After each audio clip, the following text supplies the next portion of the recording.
మేము చూసుకుంటాం బావని, నువ్వు వెళ్ళు. నువ్వు పోయిరానా? మేము చూసుకుంటాం. పద.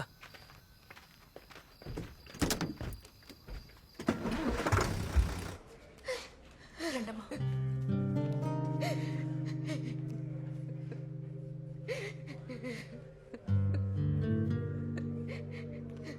ఎక్కడికమ్మా? Sir 2 minutes. త్వరగా రండి, అయ్యగారు వచ్చేస్తారు. నువ్వేనా చచ్చిపోయిన పిల్లల తల్లివి? అలాగా, ఆయన దగ్గరికి వెళ్ళి వివరాలు చెప్పు. పీక దాకా తాగుంటారు కదా. నిన్నే, అలా వెళ్ళి కూర్చో. 10 సార్లు ఒకే నెంబర్ నుంచి మళ్ళీ మళ్ళీ కాల్ వస్తే ఏదైనా ప్రాబ్లం అయి ఉండొచ్చని ఆలోచించరా? చారు, ఏంటి అలా చూస్తున్నారు? నేను ఈ కాలేజ్కి రావడానికి ముందు ఒక ఎన్జిఓలో వాలంటీర్ గా పనిచేశాను.